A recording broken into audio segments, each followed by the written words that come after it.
Sweet. Okay. Hold on 1 second. Okay. So I will get started. So hello and welcome to the Collective Evolution Podcast Network's channel, Inspired Expansion. My name is Gibson, and I'm honored to have an incredible guest, Ray Maor, here today.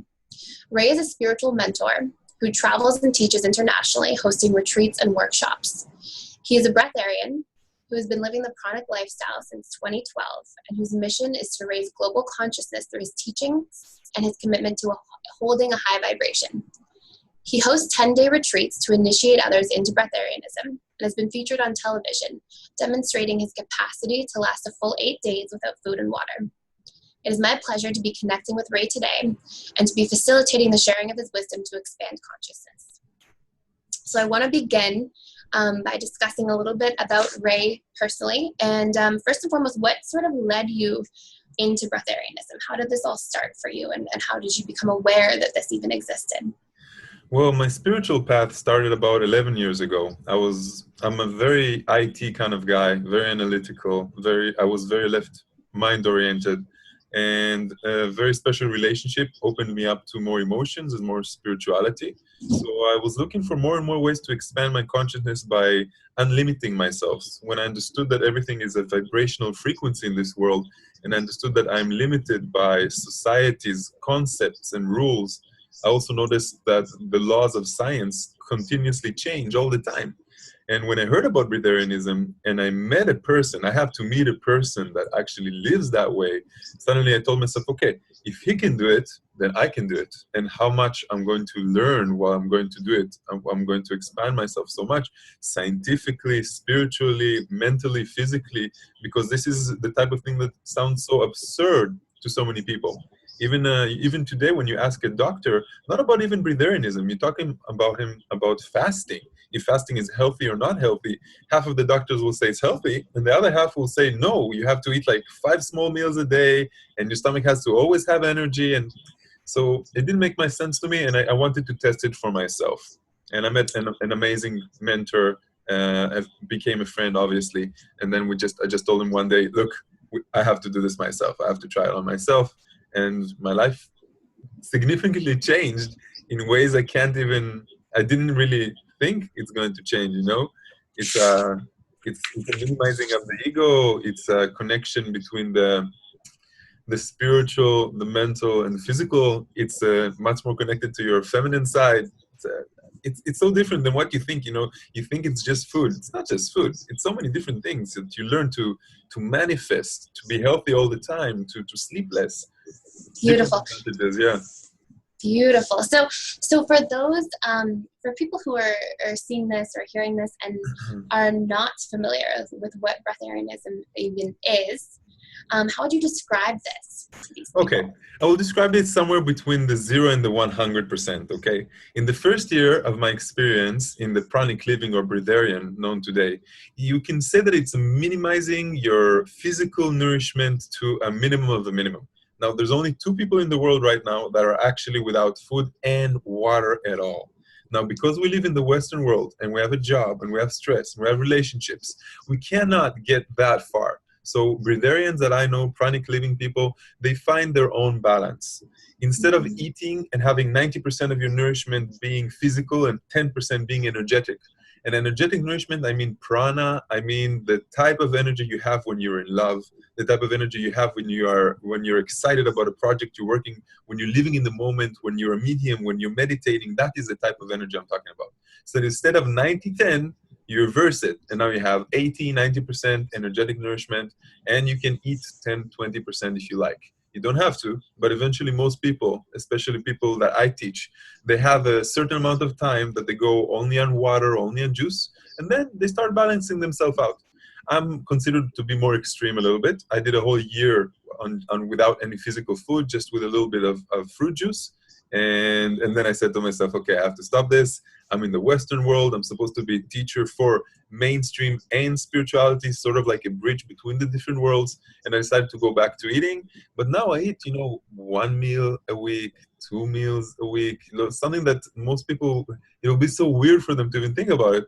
But there's no more hunger. I would say my definition of a breatharian is a person that no longer feels hunger or thirst.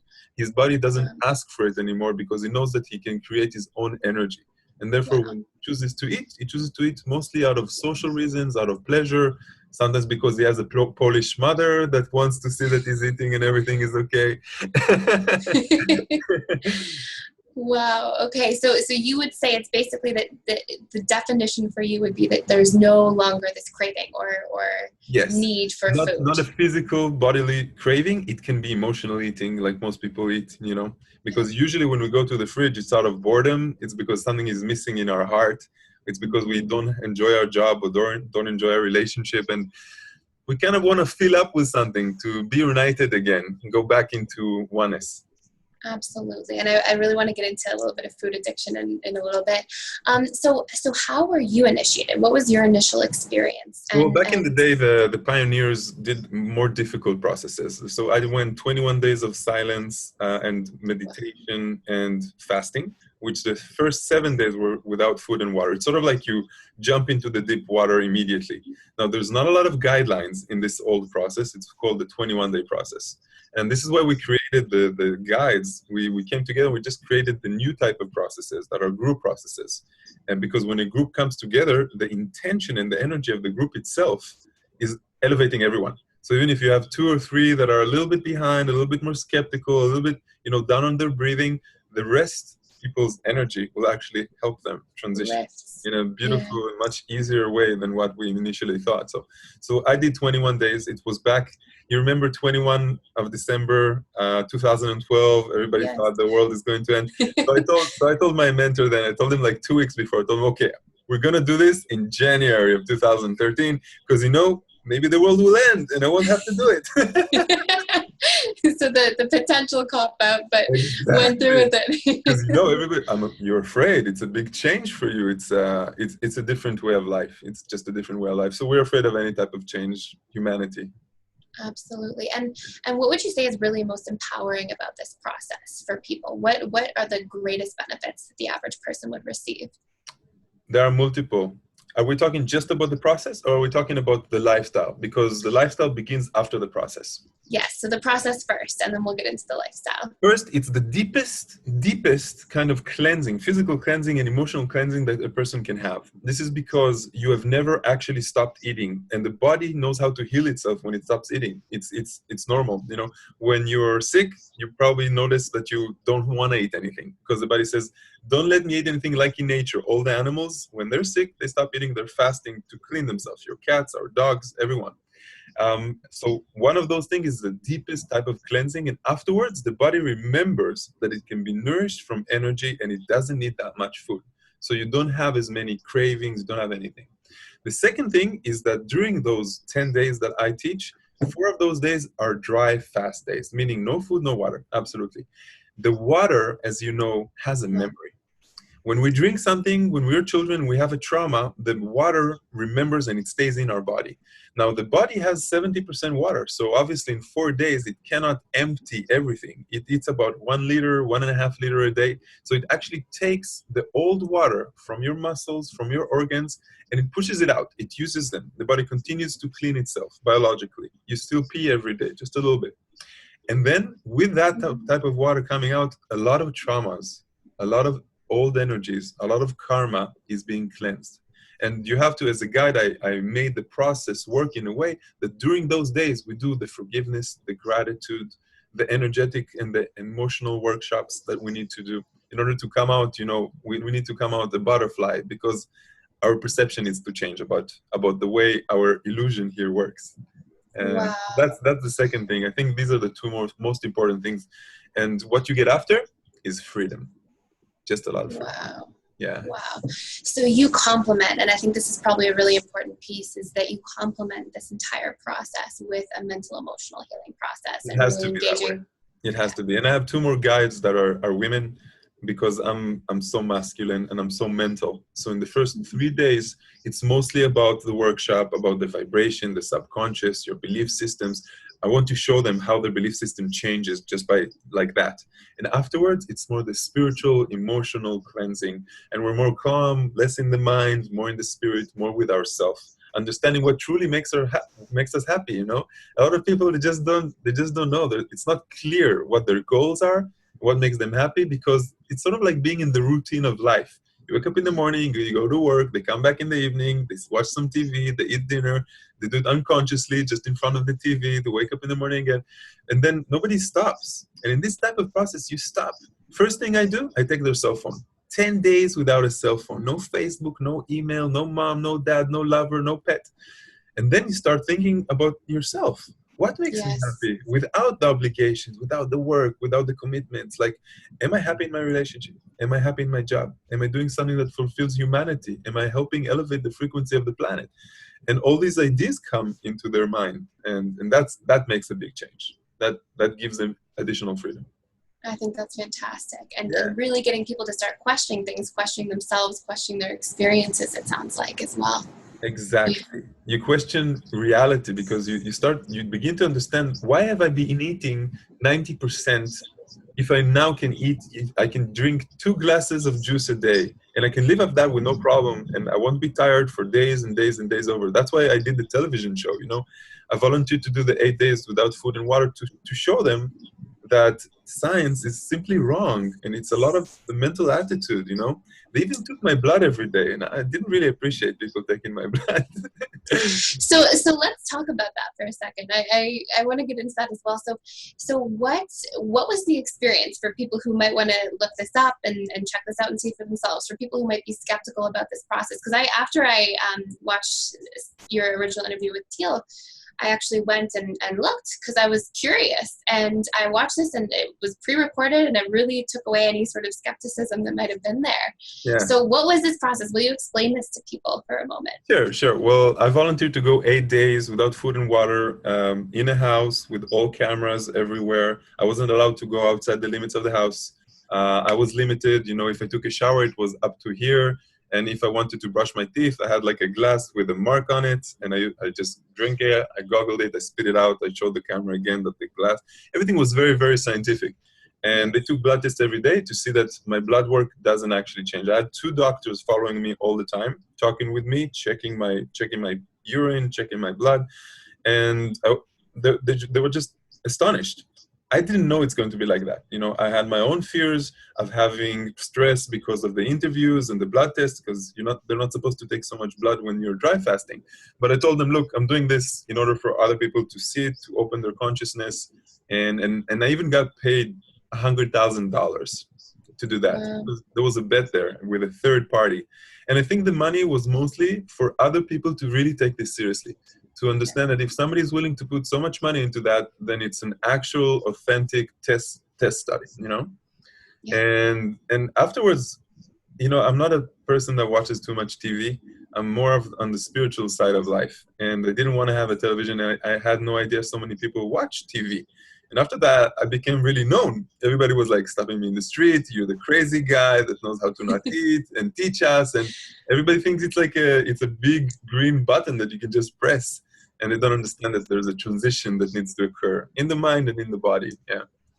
Absolutely. And so after that happened, what was sort of the theme of what you wanted people to know? That we can question things, that our beliefs are a placebo, that what was the message for you behind that? It's that everyone should be responsible for himself and his own opinions about reality. And everything that they tell us, question inside. See if your higher self tells you that it is true. Or see if it's simply not true for you, because they give us so many different opinions and they show us science, and science changes itself, like I said before. I really want people to question themselves. No way I want everyone to do this. This is not for everyone. This is not the future of the human race. It's for people who are listening to us now. They say, wow, there's something really interesting here that I can grow from, that I can experience. And the future self is sort of like calling you and telling you, you have to do this. Even if it's for a month, you have to experience this for yourself, because I can tell you honestly, I didn't find any other process or workshop in the world that has taught me so much as this has. And ever since then, I've been looking, I've been trying the Wim Hof Iceman thing, and I've been doing everything. This teaches much more. Through the teaching of and the contemplation of our deepest desires and addiction, so deep that we don't call them addiction anymore, we clean everything up inside ourselves, and we learn much more about ourselves. And that's what we came here to do. That's why we reincarnated here over and over and over and over, to learn, to expand, to teach, to love, So that's why I decided to teach it, because I said there's nothing bigger than this. There's nothing more drastic than this, than I change a person's belief about everything in the universe, everything that he learned about his physical body. Absolutely.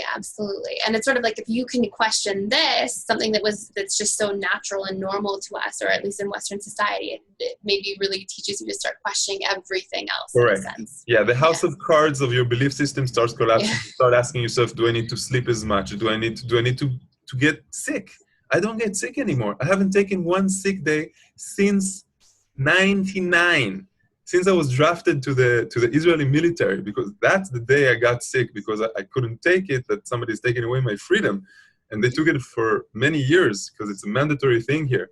And ever since then, I had a shift in consciousness, and I said, I don't have to get sick. People cure themselves from cancer. The placebo effect is something that nobody's talking about even. They're not really investigating it.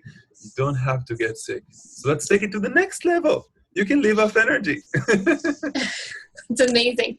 And if people are getting sick, do you think that maybe is the body giving you feedback that there's cleansing that needs to happen, or there's changes that need to be made? I believe it's probably more emotional things that are residing inside. It is ourself resisting reality in some way. It means that we're not true with ourselves, we're not true with others in some way. Deepak Chopra calls it the path of least resistance. When we're resisting reality, it means it doesn't have to be like that. It means that sometimes you're in a relationship and you're afraid to leave it, but you know that it's already over, but you're just afraid to leave it. And you're working a job that you don't enjoy. And you're still talking to your friends that are taking away your energy.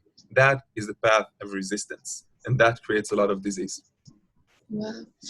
And I think that's a fantastic insight and piece to share. And what about the cleansing that happens through this process? So you talk a lot about how we sort of release our old programming, how a lot of these things come to the surface and we get to clear them out.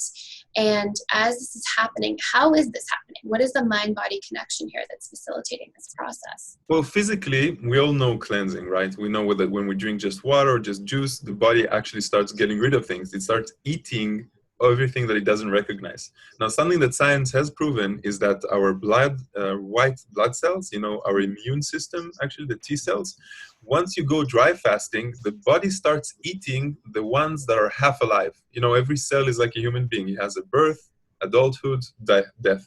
And once they kill, the body actually eats the ones that are just adults, not waiting for their death.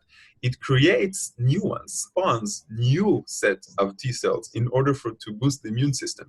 So that's why when you come out of this type of process, physically, you're actually having a stronger immune system than you had before. And this is something because in the Western world, we eat so much. Our plate gradually grew from the 70s. People are now eating 3 to 4, and it's a disease, especially in the States, in Greece, in other countries. People are getting really, really obese, and there's nothing we can really do about it. So the body is not used to that. The body, if you look at animals in nature, they're slim, they're thin, they're exactly like they're supposed to be, unless they're more consciously connected to human beings. And that has also to do with a spiritual reason. Spiritual reason that like cats and dogs can get fat, sometimes even horses, but you won't actually see a fat zebra. You won't see a fat snake. You won't see a fat turtle. Because they don't have what we have, which is called, freedom of choice. And we choose negatively and positively. That's the beauty of life here. Mm-hmm. And as people are going through this process and they're detoxifying physically, but also mentally, emotionally, how does this impact people? What are like the long-term implications of this? How does this impact people going forward? Do they live longer? Do they sleep less? What comes out of this process? Okay, so physically, one of the things we see that every person that comes out of the process immediately has about 4 or 5 extra hours every day. This is because first they sleep less, the digestive system doesn't work as much, and the digestive system is one of the heaviest systems in the body. So they usually sleep about an hour, 2 hours less. And then there's no definition of breakfast, lunch, dinner. There's no bathroom time, there's no shopping time, there's no washing dishes time. So what you get is 4 or 5 hours to do whatever it is that you always had excuses to not doing in the free time, Usually I recommend my participants to take that into meditation practice or some yoga, and also teach some Falun Dafa, it's energetic exercises, and do that at least 1 hour a day. That is one of the things I enjoy most, but that is more like, that's not the spiritual aspect. The spiritual aspect of it is that you're actually recycling. If you ever wanted to help Gaia grow, you should know that half of the garbage cans in your house is filled with food, filled with boxes of food, filled with everything like that. So you don't use as much electricity, you recycle, you're healthier, because right now the body doesn't have to deal with cleaning itself. It doesn't have a lot of toxins. What happens usually is a person eats and eats and eats and eats, and the body doesn't really know what to do with all the extra toxins. So it just stores them, and that eventually creates diseases. So once a year, when you go off and you do a detox and you do your juice fast, and you feel great, but then you go back to normal eating. So with a breatharian, because he's used to always being without any toxins anymore, then he's always high. There's much more clarity in the mind itself. You see people have lots of new ideas. They suddenly have boosts of energy. They don't have that time after lunch that everybody's sort of like, the productivity goes down. Everybody wants to go home, and so many different things. But that's just the spiritual aspect, the physical aspect. There's much more that a person learns about himself and about breaking his own limitations during the process and during this type of lifestyle. How to deal with ridicule, how to deal with society's rules, how to deal with yourself, your old memories, your old habits, how to break a habit and create something completely new. And as we become more in touch with this part of ourselves, so this it sounds like we become more sensitive as well to ourselves in a way, and to our programming. And what do you recommend people do with that? So once you've gone through this process and you start noticing all these different things, you have this new level of awareness, what do you recommend?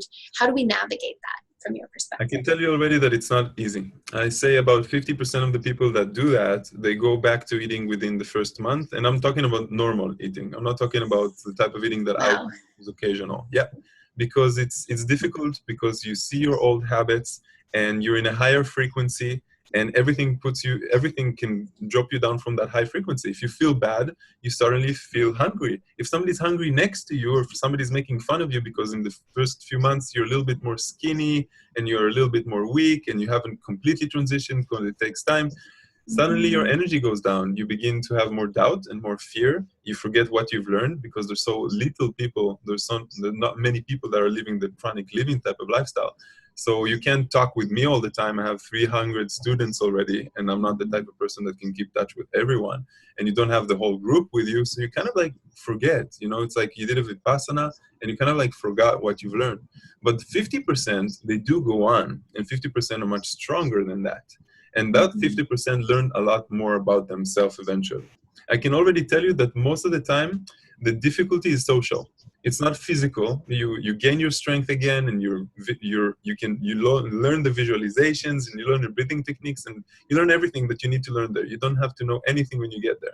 But afterwards, it's a social thing. Imagine cooking for your children. Imagine living with a partner that eats, and the fridge is always full with all the things that you always enjoyed.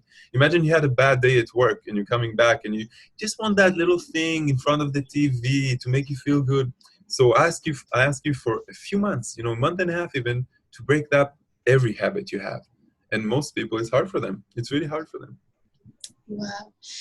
And so do you think that people come in and are truly addicted to food, or do you think it's more of this emotional connection to food that people are addicted to? It's mostly emotional. And I learned a lot about this through the different participants, and I understood that every type of food that we have has a very strong emotional memory with it, And we don't understand this, but we usually keep around the type of foods that we had in the house that we grew up in. Hello? I'm losing you just a little bit. Yeah, I think we'll come back. Okay, Can you see me? I see you. You're a little bit frozen. Can you hear me? Okay, good. Now it's syncing. We're good. Okay, we can edit that out. It's okay.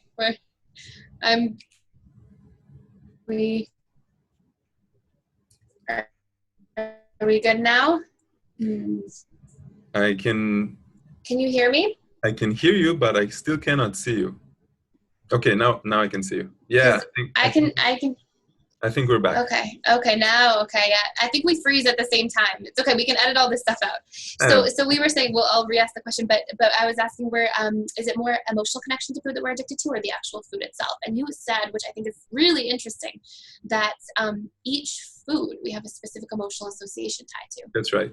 Imagine for me, for example, when I was very young, my mom didn't do much cooking, but one of the things she did cook or she did make is pizza.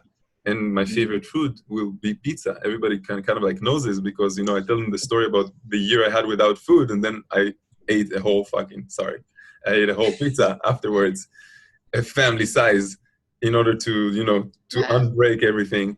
And then I understood it. And somebody explained this to me as well. He told me that he's working with a lot of the food addictions with people. And this is one of the things we understand. When you understand where it comes from, you become more aware, and then you can actually work with that. I was speaking to somebody the other day who told me that every time their parents would fight, they would have this treat drawer, and they would know their parents were distracted, and they would run off to the treat drawer and eat all the snacks really quick. And obviously that also became a coping mechanism for that person, I imagine, right? So this association. And to this day, they said that whenever there's any stress, automatically they go straight for junk food. That's right. And so it's sort of these coping mechanisms you're saying a little bit, these emotional ties we have to what that food means to us and what it did for us at specific periods of time. Exactly. It's one of the things, obviously. The second thing is the habit, because when you're used to eating 2-3 meals a day and you're going down to, one meal every few days, then you have to really break it. So what we actually do is sort of like a spring, a metal spring. In the beginning, I take away their food by telling they have a 1 week raw food before. And then you take away everything that's not raw. And then 1 day of fruit, then 1 day of juice, and then 1 day of water, and then 4 days without anything. And you're stretching this spring. And you know what happens when you stretch a spring?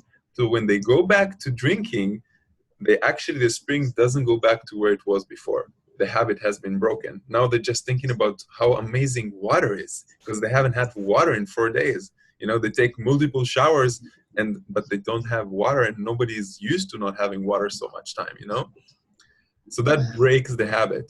But you should think about it this way. Are you a vegetarian?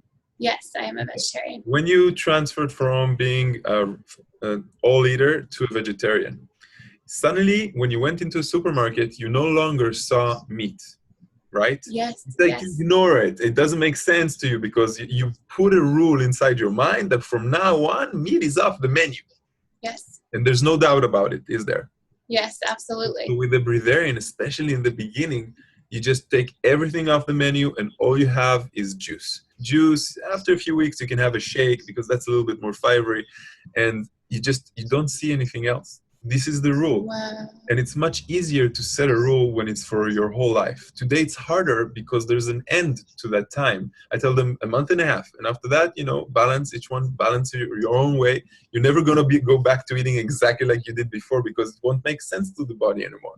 Mm-hmm. So that's the mindset. Now, when you started eating vegetarian food, didn't you feel lighter, more energetic, absolutely, more connected? Absolutely. So breatharian is just taking it all the way. That means you're always like that, always light, always feel clear with yourself, with your intentions, always happy, always energetic.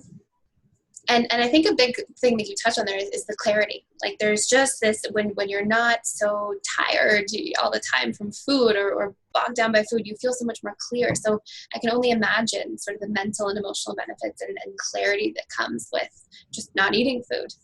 Yeah, exactly. That's why, I don't want to encourage this lifestyle because it's a lifestyle that has to come from within. A person needs to understand most of the people that come obviously are already vegan or vegetarian because they understand that you give away that type of thing. You don't want to eat the vibration of death in any way, and you gain much more. You gain more insight, you gain more clarity, and you feel good because you're more compassionate toward living animals. You feel better with yourself. So when you're vegetarian, just taking the notch up all the way. Absolutely. And so you talk about vibration. So how does this impact our vibration on a personal level? And how does this impact sort of the vibration of the collective as we hold space for that? Mm-hmm. Well, each person that transitions has an impact on all his surrounding environment and much, much more. Because, to understand this, it means to let go of certain belief systems that you had. And as you know, we are slowly going up and up and up towards ascension. Some people are calling it the next dimension. It doesn't really matter. But once you go through that, you're actually being more in the union, in the oneness of everything. Means you have much more clarity and your vibration is much higher. Now you can reach a different high vibration through another type of practice, which is meditation, being in the present moment, doing things that you really enjoy. But I would say that this is doing it the highest on a physical plane. Now you can do this with your mind as well. I can tell you that I've achieved a certain level that I can eat anything I want and my body considers it as healthy, and even I can just enjoy just junk food. And for me, it's all in the mind. But it takes a few years to get there. In the beginning, when people transition, it's hard for them to eat something and think that it's, they still have this, it's sugar, it's salt, it's bad for me. If you still believe that, you're energizing that and you're creating that in your body. But if you completely let it go and you really believe that whatever it is that you're eating is good for you, then the energetic part of the food will be good for you. And I always give this example. I tell there's one guy, a vegan guy, and he's completely tired. He's tired of the raw food. He's tired, and he's holding this pepper. And he's going to eat this pepper, but he's not happy about it. And there's this little girl, very cute, and she's eating, I don't know, Pringles, the shit of the shit. She's just going, but she enjoys it. She's excited about this Pringles so much. And she's putting a lot of positive energy into that. Now, this pepper is going to hurt his body more than the Pringles are going to hurt her body. The Pringles are actually going to be better for her. That's why children can eat pretty much whatever they want, and the body immediately creates fuel out of it. It's the parents that panic more. And the children today, they eat less and less because they have this pranic energy already in them. And the parents are panicking. They think that the child, yes, is not hungry. Don't force him to eat. His body will tell him when he needs to eat and what he needs to eat, Yes. Yes. Absolutely. So that brings up so many different questions. But so one of the first things you're saying is that it's our agreements about food that impact our energy. Wow. And that's a pretty powerful thing to say, well, especially for so many people. Every person has between 0 and 100% that the food is energy or physical. Meaning when you eat something, then it's actually pressing little knobs of energetic nourishment as well as physical nourishment. Now, when you change your mind about it, those energy nourishments become much, much bigger than the other physical nourishment. That's why some yogis can actually drink poison, because it's not just they're trained, it's in their mind. They understand. The mindset. Yes. Wow. That's pretty amazing. And then another thing I wanted to ask you is, who has more access to this pranic energy? Is it young children? Is it people who are meditating more often? Is there a fluctuation, or does everybody start with the same amount to begin with? I can tell you that it's a really good question. Most people, really 3-4%ers, really very, very little. People who are mediums, people who meditate, people who are close to nature, who do not work much or don't have a lot of stress, they can go up to 10 or 15% approximately. People who do the initiations go up to between 60 and even 90%, depending on their individuality. Because the initiation, when you actually just register, things start happening by themselves. Your body starts changing, you start having weird dreams about it.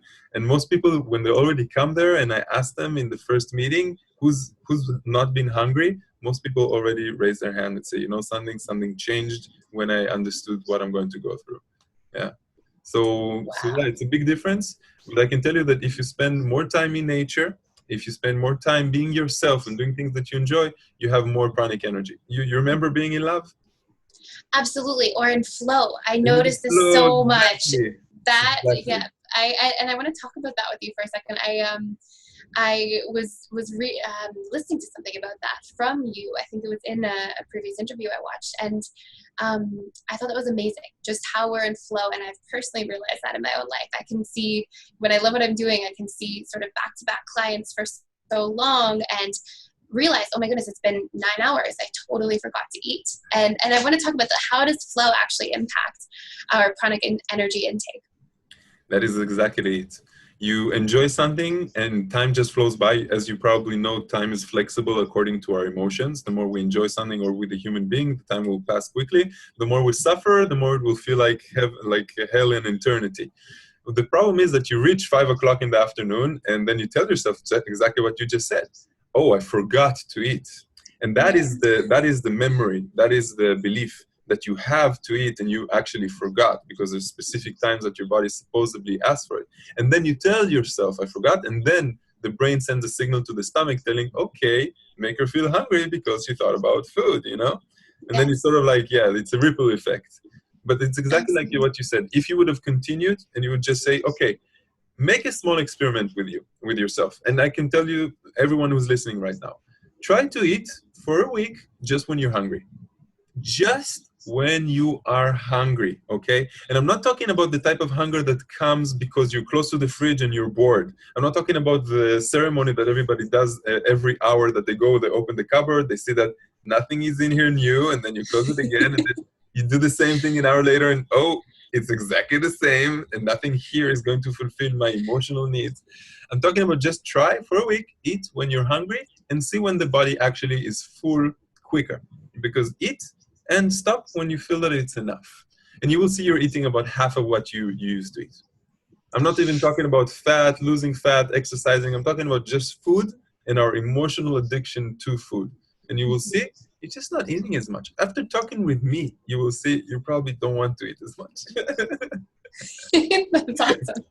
And what do you think about people who are struggling with that, who maybe don't even have access to this kind of thinking until they're seeing this? Is that, how do you bring your awareness to food to really tell if you're hungry? Is it noticing the rumbling in your stomach?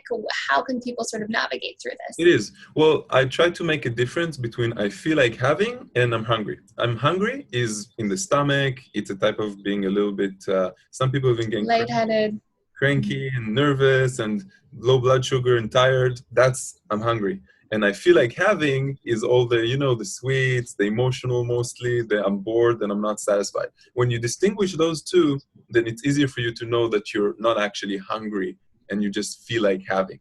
You understand? Yes, absolutely. Yeah.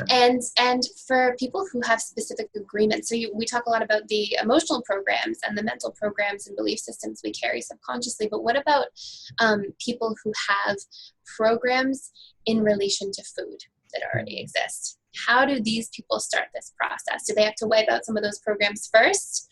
Or is it all just addressing the mental and emotional? It really depends on how serious it is. I do not accept people that have eating disorders, but we all have some sort of addiction to food, and that's fine if it's in a normal way. But if you have an eating disorder, your body just can't do it right now. The purpose of this is to transcend. I'm taking people who are not in a negative place in their life, because this is not just a healing, this is way beyond. I want to take the light workers that are already here, the wanderers that feel a crazy urge to do this and learn more because they don't know what to do with themselves right now. They have everything, they're okay, and they want more out of life. They want to experience a new type of things. So usually if somebody's he has a sickness or he has an emotional addiction to food that is in a very high degree, even psychologically, I usually don't take these type of students. And I think that's a fair thing to do. I think that probably sort of keeps you in a safe space as well. And I have to take care of the group. The group has to be the right type of energy, right type of people.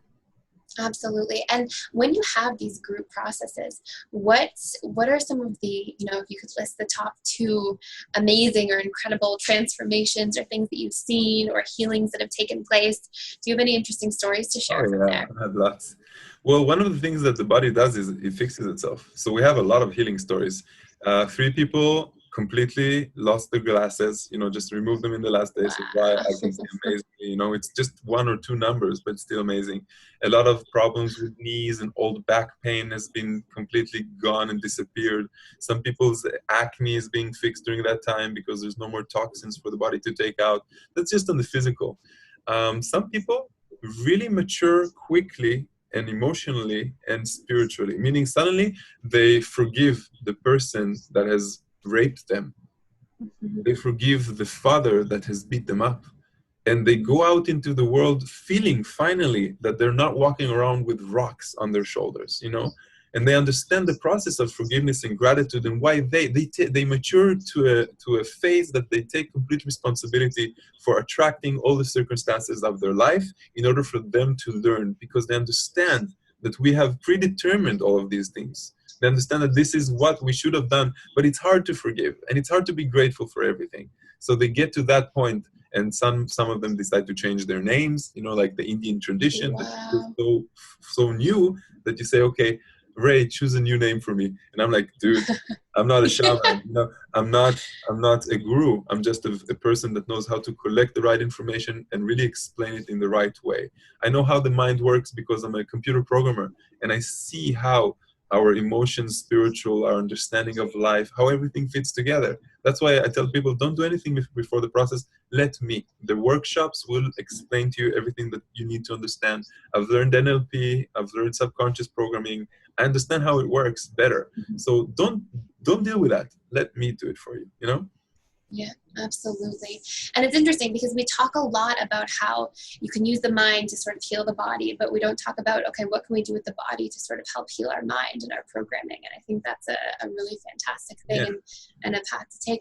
And when it comes to fear, any fear people have coming into this process, is this something that's egoic? What can we do with this fear? Everybody has a fear. It's a fear of big change. It's a fear of how am I going to accept it. They don't really understand how they're going to be afterwards. I tell them, don't make any decisions. I did a whole year. Maybe you're going to do a month. Maybe you're just here for the process itself. And afterwards you go back to exactly what you did and just learn the things that you learned here. You can't really know. But the fear of change, we don't know. We never did 4 days of dry fasting.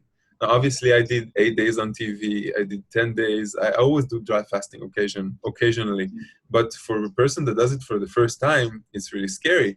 But then after the first 2 days, he suddenly realizes that everything's okay. And, we're doing the exercises, and after every breathing exercise, he feels the energy of the prana more. And the belief changes, because words are just words.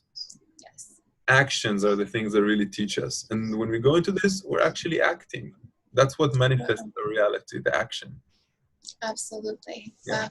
And what do you think is the difference between, let's say, I'm sure a ton of people hearing this will be very familiar with different fasting and different types of fasting. And what is the real tangible difference, in your opinion, between doing a short-lived fast versus actually being initiated into this type of lifestyle? Well, a fast is just stop eating, and the body will actually use its own resources. And when you're doing the transition, you're actually metamorphing your body to learn how to create or reuse an ancient engine that our ancestors knew how to use, and live more from energy itself. So actually, it is a process of fasting, but during the fast, there's a transition happening. That's the big difference. We call it fasting because there's no other word for it. Yes, absolutely. And what sort of specific energy practices do you recommend with this? So obviously there's specific breathing techniques. Is there anything else, like writing a gratitude list or meditation daily, and sort of keeping up with some of those things, coming out of it and going into it? It's completely automatic. You don't have to, but it will be much easier for you if you'll be present in the moment. There is the 5 Tibetans, which are excellent yoga exercises. There's Falun Dafa, which comes from China, which is sort of like an energy. It reminds you of Tai Chi, which is really good for this type of practice. Breathing exercises and visualizations of your pranic channel coming from your crown chakra all the way down to your base chakra, connecting you between the universe energy and Gaia's energy, because we're sort of like going like this. This is how the energy flows. There's a name for that. I don't remember it right now. And some people, it's easier for them, people who their bottom chakras are more open, it will be easier for them to breathe in from Gaia, meaning from the bottom. And for them, for example, different grounding routines, like walking barefoot, like being in nature more.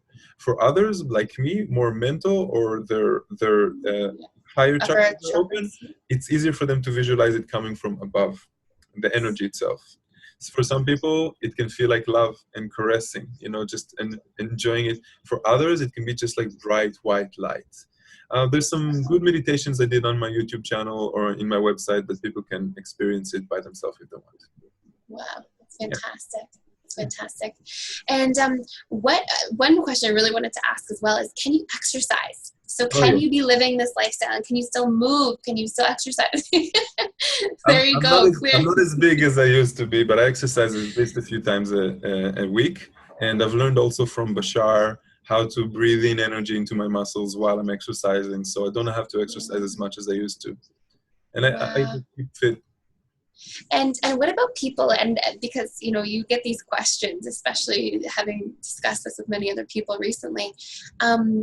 What about people who are already really petite, already really skinny, and are worried about how they want to take on this commitment and move into this lifestyle? But Yeah, they have a, okay. There is petite, and there's Mhm. the type of people that is that they can't absorb any food. For those type of people that can absorb much of food, the process really helps. For the people who are petite, they will not go under a certain limit. And afterwards, I will recommend to them to eat or drink more and balance more physical food. Because afterwards, their body will learn how to take more food, how to absorb more food than before. But yes, it's a little bit more scary for them. My wife did the process, and she got really skinny. She's already very, very skinny, you know, and it Yeah. scared the hell out of her, and she was even traumatized by it. And she's a very rare scenario where we just said, okay, look, you're still in the mind and you're afraid of it, so we should stop and you should just go back to eating, and we can do the process again in another day. But yeah, I have a lot of people who are like that. And you know something amazing? After the process, a lot of people who were eating only healthy and counting calories, they let go of that game. They gain the freedom to Mhm. eat whatever they want, whenever they want. And usually it will be less food. It doesn't have to be the best food anymore because they understand how much it was in their mind. And that's the Yes. freedom, yeah. But Yeah. yeah, I would tell I never was so skinny. You know, I lost 10 kilos after my process and I stayed like that for 3 months. And I'm 1 meter 94. For you guys, it's like 6'4". I'm very tall and you can see me from a mile away. And I was going around 3 months, everybody's making fun of me. And I'm dancing and I have energy and everything, but I can't gain any muscle for a few months. And it drove me crazy. It's a lot of mind games, especially the first few months. That's the difficult Mhm. part.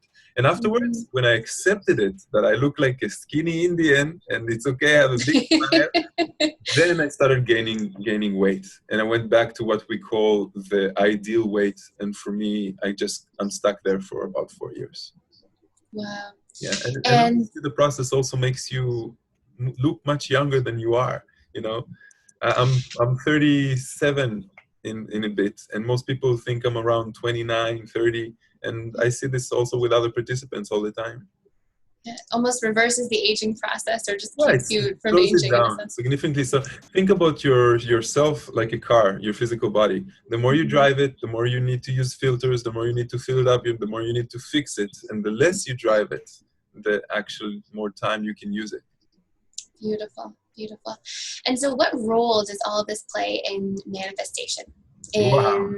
In you know, law of attraction and the things we want to create in this lifetime. What role gets played here? Well, think about it this way.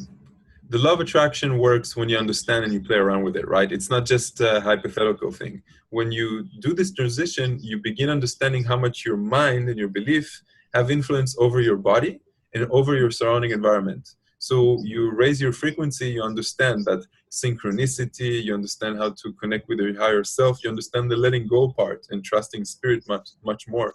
And this is all a Mhm. bunch of things from manifestation. You know, I just took out about 2 weeks ago an online course on in Udemy, on complete course on manifestation, spiritual manifestation, understanding how it works logically and practically. And becoming a Mhm. breatharian taught me a lot about that. It's a lot of different things. You know, I'm also a student of Bashar for many years. I've picked up Yeah. many things about the vibrational frequency from him as well. But I think that transitioning to breatharianism or pranic living has really made the biggest step in my belief. It begins, you know, when you imagine that parking space and you imagine the health and then abundance, and then you want to grow into more sophisticated things. It's not just the belief, it's how I practice it. It's how many times a day I think about it. It's how to using the visualization in the right way, how to affirm in the right way. So it's all connected. I use affirmations and I use all these type of things when I teach manifestation during the initiations themselves, because I think it's a big part of it. Yeah. Wow. And what about our self-awareness? How is our self-awareness impacted long term from this process? You become And more aware of your thoughts, of your emotions, and on your physical body. You know, the more time we spend in the now, we become more aware of everything. And this is a Mhm. type of our growth. You know, some people call it personal growth. I call it spiritual growth because we're not really a human being in a spiritual path. We're more a spirit in a short human existence. Yeah. Yes, absolutely. And I personally work with a lot of different people, and what I notice is so many people have lost touch with how their emotions are in their body. And does this sort of help you regain? You said you get more in touch with the different parts of your body, and does this help you with that I think that specifically? generally, yes, but I would say for each his own. Some people I see hardly any change in that, and some people are like 100% completely more aware of themselves, more aware, especially the emotions, because I think this is something that's missing in this century. I think we're not connected. We're very stressed. We work a lot. We think a lot about money and a lot about the fear and the things that we don't have. So yeah, we need that. This is our medicine. Mm-hmm. And what do you think the difference is between people? You say to each his own. What do you think the difference is between people that do really respond to that and people that don't? Is it the intention behind it? Is it the type of work they do during the initiation process?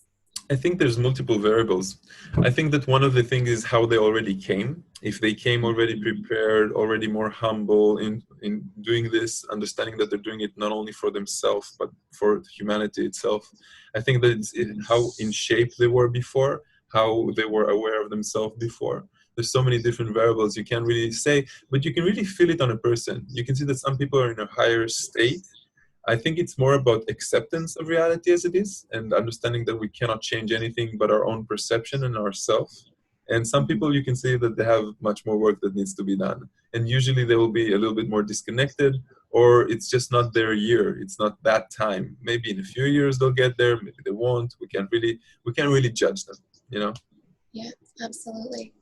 And yeah, everybody's sort of on their own journey, right? Yeah, And exactly. and what do you mind giving me a quick rundown so that everybody can sort of hear this about what your 10-day retreat sort of consists of and how you structure it? I don't know if that's classified information or if you can sort of give a background The so whole people schedule see. is online, and I tell the Beautiful. students you can record, you can give it to people.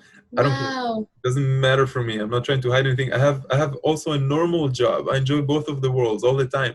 I think that Mm. people who hide information are not true teachers. Everybody should know everything. All information should be out there all the time. Yeah, absolutely. And that's the freedom. So what So does there's that look like? okay. So most days there's 2 days, 1.5 day of complete silence. They're built in Wow. time of the emotional cleansing, so people will deal much more with themselves. Nobody talks to each other. It's like a vipassana thing. You don't have Mhm. to meditate all day, but you cannot have human interaction because what happens is that we're looking to others in order to not be with ourselves, not to Yeah. deal with the things. Yeah. So every day there's two like sessions in the morning and in the evening, which are like guided meditation, breathing, and some yoga and physical activity. In the middle of the day, I give a special workshop, and it transitions between the bodies.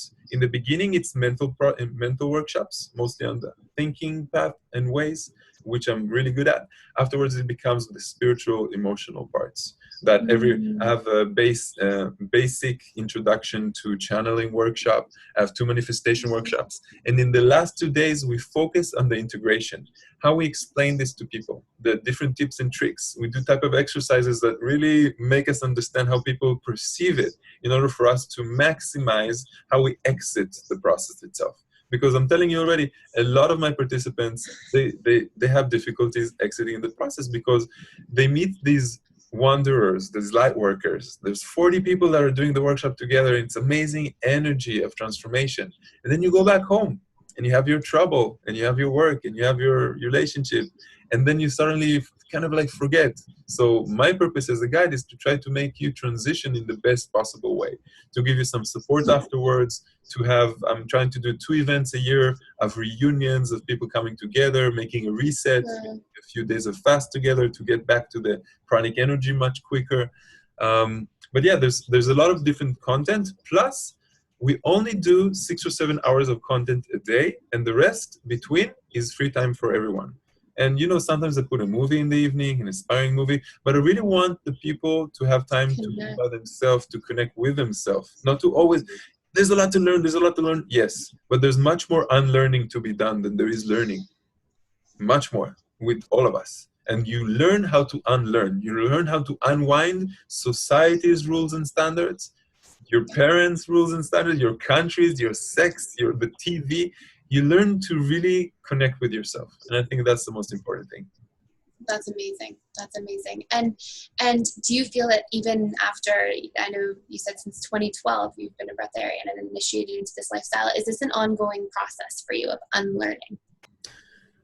Yes, but in the beginning it was the most. And the more I think that in some point I understood that I know enough, and then I had a very strong urge to serve others.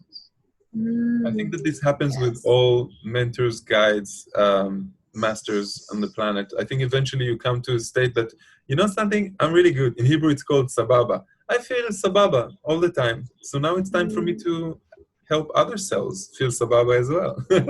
Yes, that's wonderful. And I find that sometimes you'll notice in those times that you're teaching, you still are learning quite a bit about yourself and Yes. what you're reflecting and attracting and Yes, different things. I'm learning much more emotional. If you would take my four bodies, you will see that physically I'm fit, spiritually I'm very high, and mental I'm a master of my domain.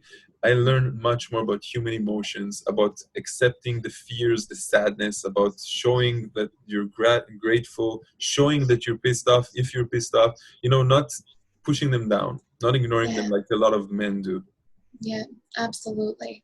Yeah. And I think what you say is really important, that you're engaging people in this process through the four different bodies and making sure that there's a whole. I can tell you what happened and how I got to this process. You know, I did my own transition, and this is an amazing story. I did my own transition, and then about 2 years after, I started teaching people the 21 day. You know, it's one-on-one, it's only by phone, you're getting them from a distance. And I told my friend, we can do group sessions. We can do this much bigger, influence much more. It's going to be much easier. In the beginning, we had fear. You know, you don't want to take people through this type of transition. It's kind of like dangerous for yourself. Yeah. So we did an ayahuasca ceremony together. Me, my friend that wanted to be another guide in my process, and our two assistances. So we came together, the four of us. We were given authority by a shaman here. And then I went into myself. I went into the spirit, and I saw this amazing yin and yang, blue and red yin and yang energy. And I'm not the type of person that usually sees the type of things, even when I'm on ayahuasca. And I asked her, what are you? You know, and she said, I'm the energy of the process you're going to create. And I know you have fears and doubts and you have questions. You can start asking me everything and you will feel intuitively, because you have been training for this all your life without knowing. You know the exercises, you know the breathing techniques. You just need to fill in some void. And I started asking, you know, the basic questions. How many dry days do we need? How long is the process supposed to be? What am I supposed to teach? And ever since then, I had the same schedule. About 80% of the schedule is about the same, just like the original. And the rest, I completed with Bashar. I had 2 private sessions with him, asked him about returns in other planets, asked him about pranic energy, asked him everything that I need to fit, to understand, to know that I don't need to be 100% channeling, but the energy does go through me, through my intuition, through my head. And I learned amazing things. And then the first time, it was only like 12 people. And we experimented on them like lab bunnies, I guess. And everything worked out. And we were like, wow, this is amazing. And from then on, I just grew, became international, wrote a book, had the website, had beautiful people like you interview me and expand the frequency of knowledge. Because this is not for everyone. This is for people who connect with me as a guide and see what I can bring, the type of balance and the type of, you know, you notice I'm not up there. I'm not like a kite. I'm not a guru. I don't want to be a guru. I want to explain people in the way that is Western, to bring more spirituality and awareness into the Western stressful life experience. And I think that that's so important. I think that's something that, you know, people really appreciate about you seeing this, is there's this really practical, grounded aspect to everything you're teaching, everything you're saying. I think a real teacher, especially right now, has to have those two sides merge, for the human and the being. And if you get too polarized in one end, you may not be as effective and beneficial to other people who are trying to learn from this process. So yes, and I believe in transparency, complete transparency. Even I know sometimes with Americans, it's to be without tact, to say exactly what you think and don't try to wipe it and go around. I don't know why. Maybe it's an Israeli thing, but we're just very direct. Yeah. Somebody asks me, do I look fat in this dress and she's a little fat, I will say, you know something, maybe you have to tell me that dress. I don't mean to hurt, but I don't want to lie. Lying is not good when you're a manifestor, because whatever comes out of your mouth has to be in the vibration of the truth. Otherwise, it won't be created. Mm-hmm. That's beautiful. And so what tips do you have for people who are wanting to become expert manifestors, and who do you believe that they should be doing some fasting to engage this process if they aren't open to doing breatharianism yet? Or can you be a great manifestor and only deal with the mental, emotional, spiritual components of manifestation? I would say always remember to put the emotion of whatever it is that you're visualizing for yourself. Never try to set the how. The how is for spirit. You should connect with your future self as if it already happened, as if you're holding it in your hand. But it has to be not just the visualization, it has to be with the emotion itself. It has to be a balance of the two. And then there's one thing that people need to remember: we have to let go. We have to let go of what we think. We don't need to compare all the time if we're getting it or not. The getting part is going to be, you're going to get it by spirit in the best way for everyone who is concerned. Really, there's like 7 steps of manifestation. I think there's videos of that on my YouTube channel. You can probably find it, or you do the online course. It's free. The preview is free, and everybody can just check it out. There's a lot to understand about manifestation, but a lot is also very natural to us, because children manifest much better than we do. They don't have all this overthinking. They're in the now much more.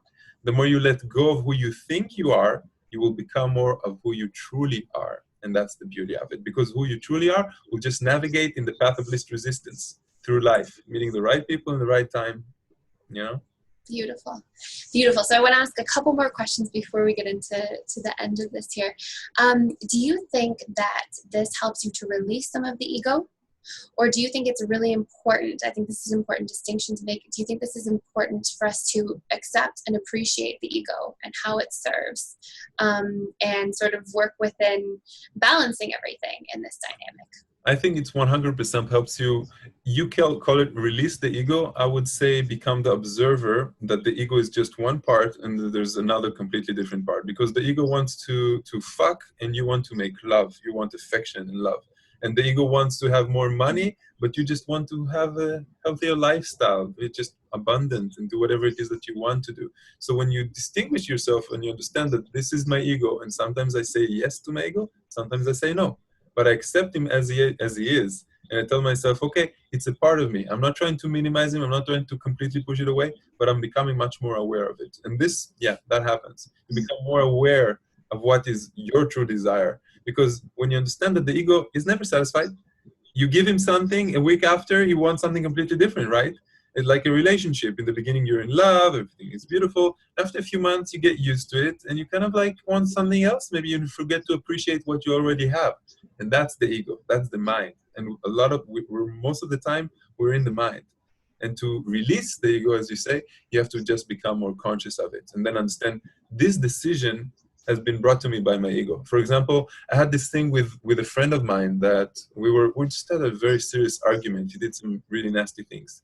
And one of the things I learned during my hippie years was to ask the question, what would love do?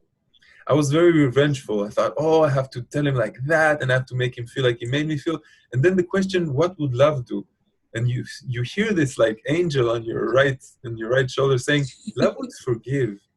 And love would forgive. Love would move on, Yeah, and then absolutely. You say, my ego wanted revenge. My ego wanted him to, and love came and just said, because you were more conscious, making the right decision.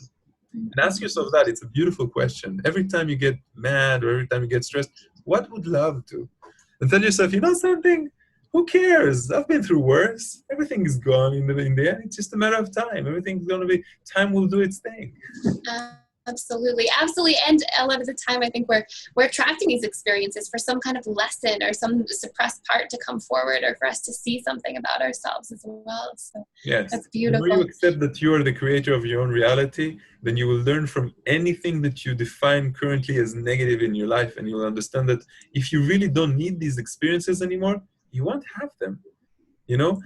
There's a good example, a woman or a girl that always dates the type of guy that eventually makes her hurt herself, or cheats on her, and she's asking herself, why am I doing this over and over and over?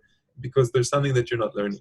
There's something you're not accepting. Once you do that one time, it's like a video game, next level, next step, and you won't ever have to learn the same thing again, ever. The universe will not present to you with this type of circumstance again. Beautiful, beautiful.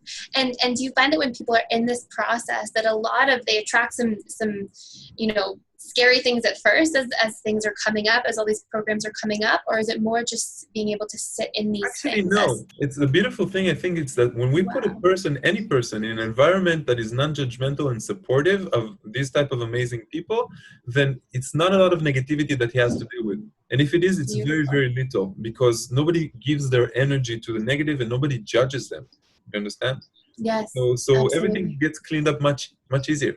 Everybody's holding space for each other in a way, it sounds like. What happens is that the process receives the energy of the guy. Just like when somebody's on stage, a comedian, then everybody laughs because of his energy. If he is afraid and shy, everybody will notice. Everybody will be like, what are we doing here? So because I'm so stable in that, and I'm trusting the universe to supply me with the right people, the right guides and everything, then I believe the processes get in that way. They just become easier for everyone. And I can tell you that my other guys are saying it's getting easier each time. It's amazing. Wow. And maybe in the future, maybe we can even do it shorter. We already shortened it half the time from the original process. Maybe in the future, I'll just bump your head and say, pranic cleaning. That's it, you're initiated. Maybe in the far future. And do you think there's an important role of surrender and trust, like you were saying, that's involved in people who partake in this process? I do. It's more a surrender to yourself, to your needs, to your higher self, because you're not your higher self. You're mostly your ego and your mind. And your higher self it knows better yourself than you. You're just a small part, and you don't want to admit that you're something small in something much bigger, because you want to be that thing, but it's your ego that says he is that thing. And when you surrender to the will of spirit, everything starts working according to the divine plan and not your own plan, which Buddha defined it as the human suffering. Yes, absolutely. That was beautifully said. And do you think that there's any, top 2 or 3 tips you have for people who want to surrender, want to trust, want to be open to being guided by their higher selves?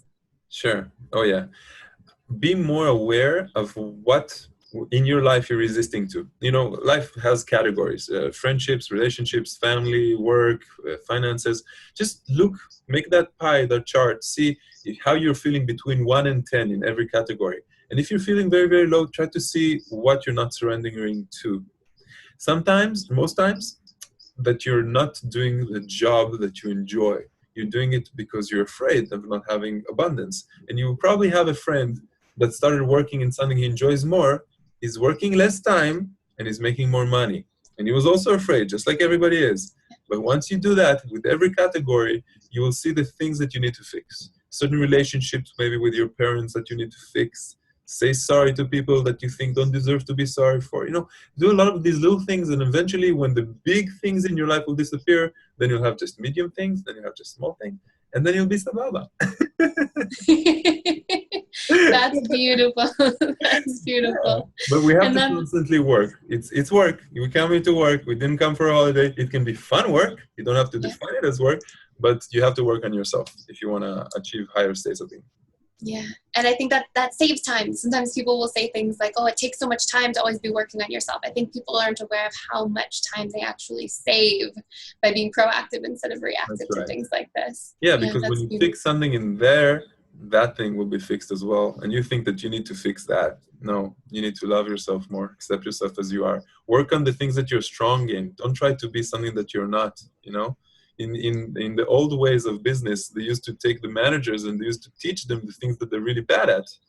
Today, the psychologists say, no, don't do the things that you're bad at. Work with your positive things, the things that you're already good at, your advantages. And we were born, everyone was born different and unique, and we have our own gifts. Use those gifts. Some of us are Mozart, some of us are artists, some of us know how to speak. Use the gift that you've been given. That is the path of least resistance for you. You've chosen this. Yes, that's beautiful.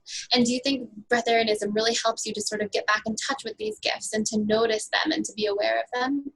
Absolutely. I can tell you that what happens is that when a person is more connected to himself, it means that if he's a musician, he'll become a better musician. If he can explain himself like me, I know how to explain myself much better, even in a foreign language. Like there's different things that just come, which are your natural self. You understand that this is what you were supposed to do, and you stop resisting it, you know? Because Yes. as adults, we kind of like forgot how to dream. We as Yes. kids we dreamt all the time, we had visions of the future, and as adults we sort of like we don't really think, we think in the same patterns, and we're always in the frame, and we have just 2 weeks vacation every year, and this is not enough. This is not life. Life is not meant for that. Life is meant to be experienced, to enjoy it, to milk it all the way. Absolutely. That's beautiful. So if you have one last tip for anybody who is looking to embark on this sort of journey, what would you give this tip? It all begins with the awareness. Once you hear this podcast or this video, however it is that you're going to put it online, you become more aware. Do that 1 week of testing yourself, just eating whenever it is that you really feel hungry, and you'll see that you're eating significantly less. And test yourself. Do a 1 day dry fast. See how you react. You will see that it's much easier. Do a 2 day next week or 2 weeks from now. And then start seeing, be more aware. If you want to take the course, the initiation, that's the best way to do it, obviously, because you won't have to do the whole a few years to get there naturally, because it takes a very, very long time. More awareness, self-awareness about your eating habits, about your thinking habits. Every a few times a day, there's applications now that they just randomly have a ding, and then you just stop, ask yourself, who am I with? Am I enjoying what I'm doing right now? Why am I still here if I'm not enjoying it? Am I with the person that I'm enjoying the conversation? Do I remember to breathe without being shallow in my breath, deep breath? No, it's work about being more self-conscious of everything. Because don't attach to your thoughts, don't attach to your emotions, don't attach to your physical body. You're a spirit. You're not a human being. Forget about it. You're looking in the mirror. This is temporary. You have been more, and you're going to be more. You have to remember these things. Practice them. Don't let your ego say, oh, I already know this. I already read this book. I already heard this lecture. Always remember, you will see the right things. You read the book the second time, you're not yourself. Who you were. Remember who you were a year ago? You're completely different. You're not the same person. Your belief systems have changed, and your future self is going to change as well 100 times over. Accept the change. Absolutely. That's beautiful. Thank you. And so what do you have coming up next? Where can people come to if they're so fascinated by this process? What do you recommend people come to your website? Is Maor.com. My schedule is online. I'm building 2018 now. I'm going to have 10 workshops all over the world. USA, 4 workshops, Europe, Australia, Israel, like Hawaii, everywhere. I just enjoy traveling a lot. Beautiful. So that's RAYMAOR.com, correct? Right. Yeah. Beautiful. And you've got YouTube videos, you've got all the destinations you'll be hosting these workshops, everything there. Definitely. And a lot of information is online. It's completely free of charge. Feel free. Very accessible. I answer every about 2 days, about at least 2 hours for all the emails of questions. But most information I put into my book, and I'll put it online in my website. Beautiful. Sounds great. Thank you so much for being here today. This was a fantastic interview. Thank you for sharing and helping to spread some of the light and love that you are to everybody else. Thank you. Thank you. Okay, so I'm ending the recording. That was wonderful. Thank you. And so what